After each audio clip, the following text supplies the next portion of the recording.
Baik, Assalamualaikum warahmatullahi wabarakatuh.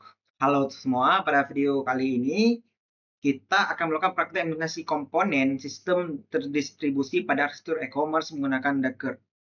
Nah, sistem ini terdiri di komponen utama seperti API Gateway, database relational, dan non-SQL, message broken, caching system, serta container orchestration menggunakan Docker Compose. Nah, masuk ke penjelasan arsitektur. Nah, arsitektur yang digunakan adalah pada waktu ini adalah arsitektur microservice sederhana, yang di mana setiap komponen sistem berjalan dalam kontainer yang terpisah, namun tetap saling terhubung melalui network Docker.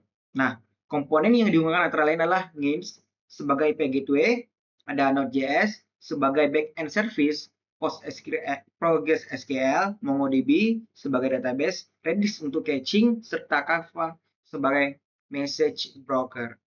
Nah, sini kita bisa lihat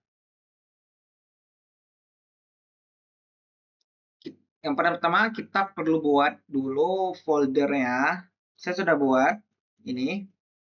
Ini sudah kita buat folder sistem e-commerce microservice menggunakan Docker. Nah, seperti yang saya bilang tadi, di Converse ini kita akan menggunakan NIMS, backend-nya Postgre sama Mongo.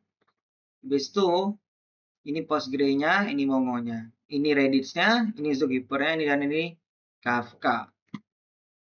Oke, kita sudah persiapkan. Habis itu kita jalanin compose up Docker-nya sehingga dia akan jalan di sini nanti. Nih, ini e-commerce sudah jalan.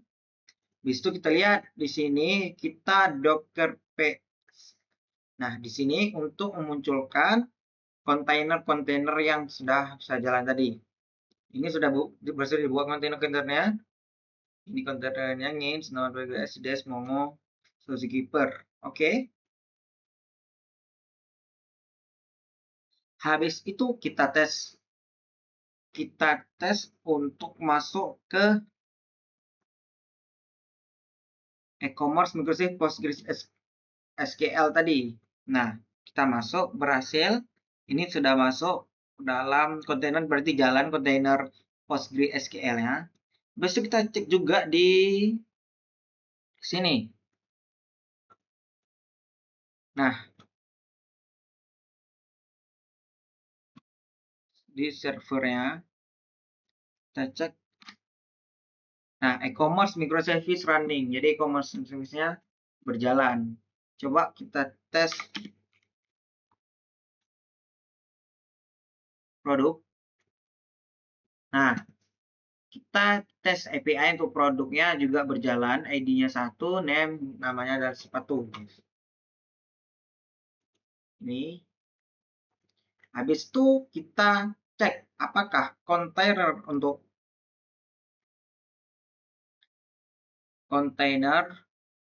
Redis-nya berjalan. Nah, ini e-commerce microservice Docker SH e-commerce microservice Redis 1 Redis CLI. Nah, kita tes ping. Ini berhasil PONG seperti yang kita buat sebelumnya. Habis itu kita harus tahu bahwa menjalankan seluruh service menggunakan Docker Compose dengan perintah Docker Compose up. Nah, seperti yang tadi. Ya, API Gateway needs. API pada bagian ini kita akan melihat needs sebagai API Gateway. Ini berfungsi untuk menerima semua request dari klien dan meneruskan ke backend service. Nah, dengan ini klien tidak langsung mengakses backend, tetapi melalui satu pintu utama, yaitu gateway. Kita sudah buat container needs tadi. Nah, untuk backend service-nya itu sendiri adalah Node.js yang berjalan dalam kontainer Docker. Service ini menyediakan endpoint sederhana seperti endpoint utama dan endpoint produk untuk mengisi data e-commerce. Nah, backend ini dapat menerima request dari NIMS tadi dan memberikan respon kepada klien. Database relasional PostgreSQL.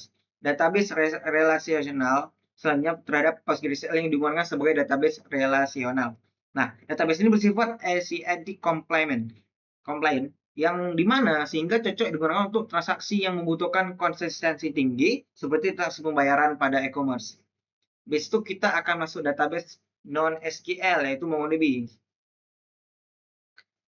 Jadi, selain dapat MongoDB digunakan sebagai database non-SQL, MongoDB juga digunakan dapat lebih visible seperti katalog produk atau data yang tidak memiliki skema tetap. Habis itu sistem caching Redis, sistem caching Redis seperti kontainer yang telah kita cek jalan atau tidaknya tadi. Nah, di sini Redis-nya berjalan. Nah, Redis itu apa? Redis adalah sistem yang digunakan sebagai caching system. Redis menyimpan data di dalam RAM sehingga akses data menjadi sangat cepat. Caching ini biasanya digunakan untuk mempercepat proses seperti login session atau keranjang belanja. Habis itu ada message broken Kafka. Kafka ini kita berhasil menjalankan Kafka ya. Nah, Kafka itu apa? Kafka adalah message broken untuk komunikasi asinkron antar service. Kafka memungkinkan sistem tetap berjalan stabil meskipun terjadi lonjakan request karena data diproses melalui sistem antrian event. Habis itu ada containerisasi Docker Compose. Nah, seluruh komponen sistem ini dijalankan menggunakan Docker Compose. Jadi semua komponen ini, kontainer-kontainer ini dijalankan menjadi Docker Compose. Nah, Docker Compose ini mungkin semua service berjalan dalam satu konfigurasi dan saling terhubung dalam satu network yang sama. Jadi network yang sama yaitu ini tadi sudah berjalan. Di testing system.